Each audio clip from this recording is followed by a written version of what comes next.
காரைக்குடியில் நடந்த பழகருப்பையாவின் நூல் வெளியீட்டு விழாவுக்கு சிறப்பு அழைப்பாளராக சென்றிருந்த நடிகர் சிவகுமார் பெரியவர் ஒருவர் கொடுத்த சால்வையை பிடுங்கி வீசி எறிந்ததால் சர்ச்சை உருவானது.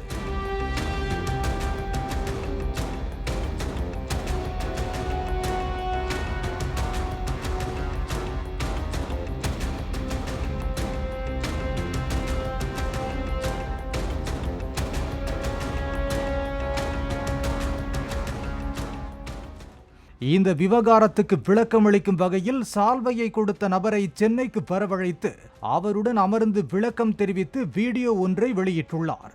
சால்வை கொடுத்த நபர் தனது நண்பர் கரீம் என்றும் தங்களுக்குள் 40 வருடம் நட்பு இருப்பதாகவும் சிவகுமார் தெரிவித்த நிலையில் தனக்கு பெண் பார்த்து திருமணம் செய்து வைத்ததே சிவகுமார் தான் என்று கரீம் தெரிவித்தார். இவர் கல்யாணத்தையே நான் தான் பண்ணி வச்சேன். அண்ணன் புதுப்பேட்டையில் இருந்தார். போய் பார்க்கும்போது வரும்போதெல்லாம் என்னடா அப்படி அம்மாவும் வீட்டில் திட்டுவாங்க, ஏன்டா இன்னும் கல்யாணம் பண்ணாமல் சுற்றுற, அண்ணனுக்கு தான் பண்ணிட்டேனே நீ பண்ணுறா அப்படிம்பாங்க. அப்போ போய் அண்ணன்ட்ட சொன்னேன். அவரே ஒரு பொண்ணை பார்த்து எனக்கு திருமணம் செய்து வச்சுட்டாங்க.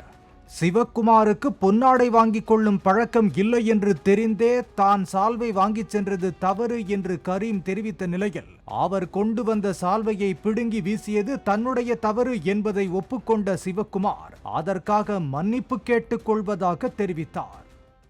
கரீம் அங்கே நின்றுருக்காரு. எனக்கு சால்வை போடுற பிடிக்காதுன்னு தெரிஞ்சு இந்த மனுஷன் கையை சால்வை வச்சு நின்று தெரிஞ்சுக்கிட்டே சால்வை கொண்டு வந்தது அவரு பண்ண தப்புன்னா பொது இடத்துல அந்த சால்வை வாங்கி கீழே போட்டுறது நான் பண்ணது தப்பு தானே. I feel sorry. அதுக்காக நான் ரொம்ப வருத்தப்படுறேன்.